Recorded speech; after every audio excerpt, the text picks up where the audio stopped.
Oh, hi. Recently I started on making Halo maps and started by trying to recreate 8 items from Halo Wars 2. Before I start, the main base, garage, supply pad, turrets, generator and barracks were created by others, so shout out to them and the names of each will be in the description. Since the base prefab doesn't come with a working door, and I don't know how to make one that size, I had to add teleporters to get in and out. Given their scale, I'm planning on rescaling the garage and also have already made modifications to the barracks prefab by adding an automatic door and recolouring it, although I've got the default version on a mini base elsewhere in the map. The first of my own structures is the armory. For context, everything inside it has been added after the fact, and I'll show you what the default looks like later. Next is the airpad, which is capable of holding 3 wasps. The gravity lift does come with the prefab, because that's the only way I could think of getting to the upper levels. Also, you'll need to add a teleporter to get the things out, because I couldn't scale things correctly enough. Now for the...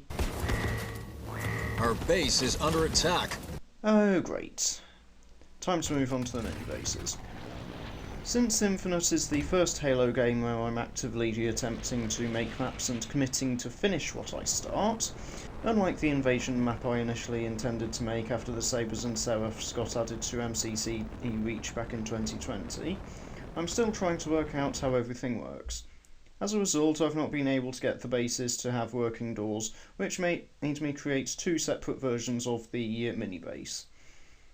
One with the door open and one with it closed. Neither are highly detailed, similar to the armory. Also, here's what the barracks prefab looks like by default. Presumably the colours were based on the Halo Wars 2 team colours.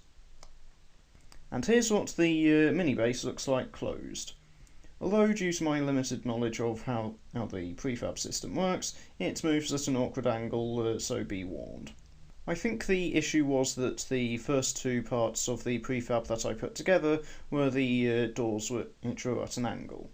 I've also considered making Sergeant Johnson's bunker drop ability from Halo Wars 2 along with the siege turret and watchtower, but I'm not sure yet. The next part of my project will be to make the Banished base structures. Something that will take much longer because so far I've had much less success finding pre-existing prefabs for Banished buildings. Aside from the main base, which I may have to design my own version of from scratch anyway, I've only been able to find the Harvester and the Foundry, the latter of which can't even fit a Wraith into, so I'll need to rescale it with my own, and make almost everything else. I also plan to use all the prefabs from these in 2 main projects, one for a Halo Wars 2 map remake, not sure which one yet, and a custom map. On the topic of custom maps, I plan to make a custom campaign map based on a Banished ship, along with a race map, a survival horror type map, and some remakes, both from previous Halo games and other franchises such as Battlefront 1 and 2.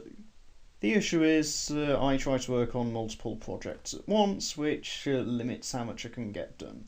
Along with these types of videos, I'm also planning to do some more Halo videos, such as the various interpretations of Reach's Fall, given how the abomination of the TV show recently finished. Along with that, I also plan to have some more Star Wars videos and...